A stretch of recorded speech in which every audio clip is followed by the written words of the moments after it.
Bonjour et bienvenue pour ce 30e volet des épisodes de notre web TV des Girondins de Bordeaux Handball. Retour ensemble sur le dernier match à domicile de nos Gigi, une rencontre capitale face à Limoges. Toujours invaincu en 2012, le GBHC devait absolument gagner pour repousser l'adversaire du jour et continuer bien sûr de croire à la montée. Sans Antoine Damien blessé, Florian Mousset et Mirko Popovic emballaient le match.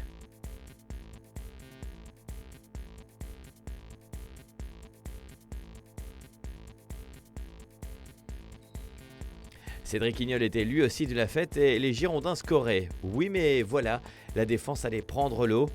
Et Yann Roby et ses coéquipiers perçaient trop souvent le rideau bleu marine. C'était même les Limougeaux qui allaient passer en tête pour cette première période, 17-16.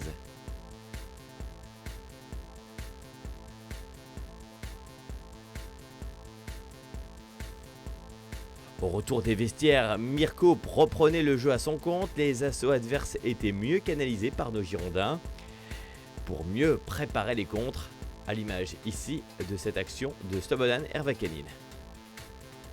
La résistance des joueurs de la Haute-Vienne se faisait toujours sentir, 22-22 à 10 minutes de la fin. Et toujours Mirko et Sloby qui ne lâchaient rien.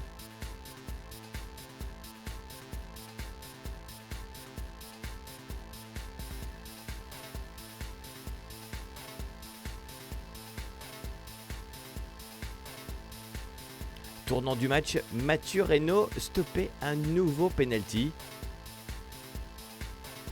Mirko puis Sloby faisaient reprendre l'avantage pour ne plus rien lâcher définitivement. Bordeaux allait l'emporter avec les tripes d'un petit but dans ce choc face à Limoges. Toujours très tendu, une rencontre explosive qui a tenu toutes ses promesses.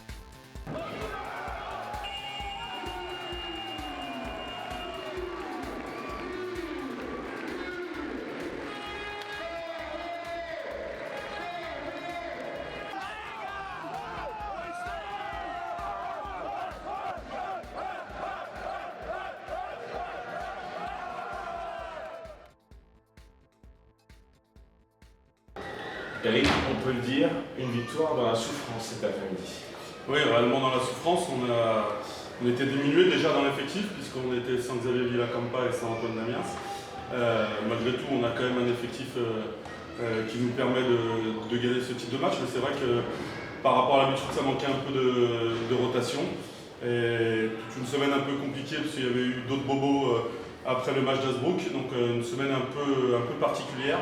Et on a manqué énormément de rythme, surtout en première mi-temps, où on prend 17 buts en première mi-temps, ça faisait longtemps qu'on n'avait pas pris autant en 30 minutes.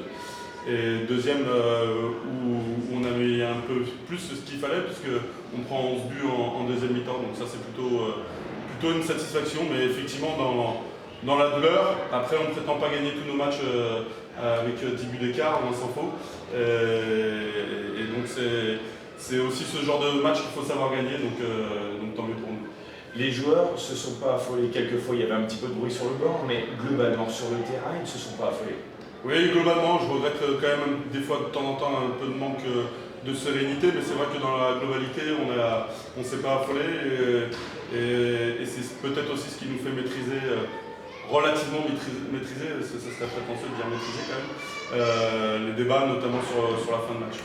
Vous repoussez encore Asbrook grâce à cette victoire. On repousse Asbrook et puis on repousse l'adversaire du jour, puisque en cas de victoire de leur part sur nous, eh bien ils revenaient à égalité.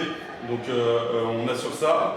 Et en cas de défaillance de notre part sur la fin de championnat, on a fait plus 1 ici et moins 1 là-bas, mais on a marqué plus de buts sur l'extérieur.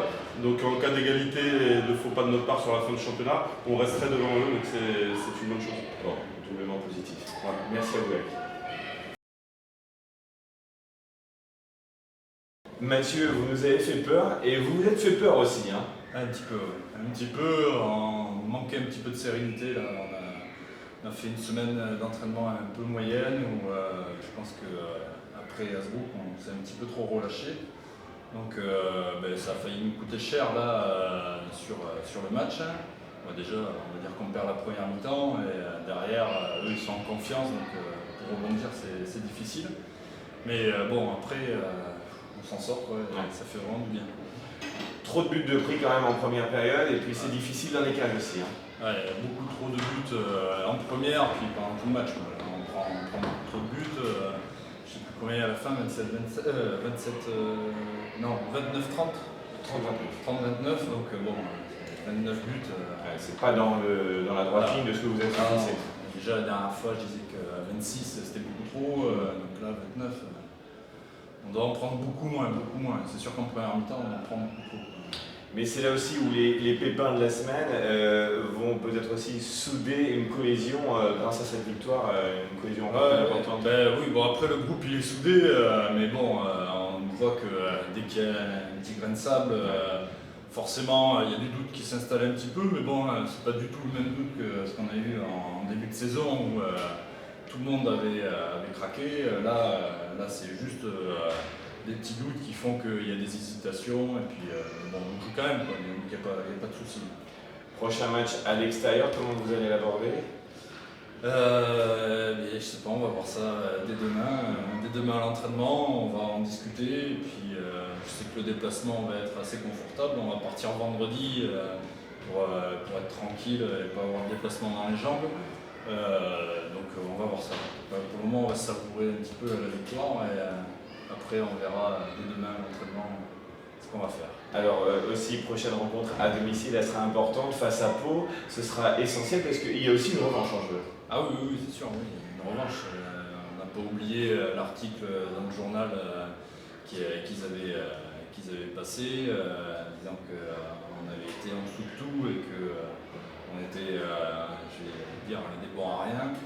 Donc il y a une revanche à prendre, et puis leur montrer que c'était une erreur et que ça se reproduira plus. Mathieu, bonne semaine. Merci beaucoup. Dernière minute, nos Girondins ont fait match nul, 34 partout à Saran ce week-end et restent deuxième au classement malgré la défaite de Gonfreville. Prochain match ce dimanche 25 mars, en levée de rideau à 11h15. Ne ratez pas le match exhibition des anciens des Girondins et ceux de Ponousti. 14h, la N3 recevra Codéran et à 16h, la N1 affrontera Ponousti.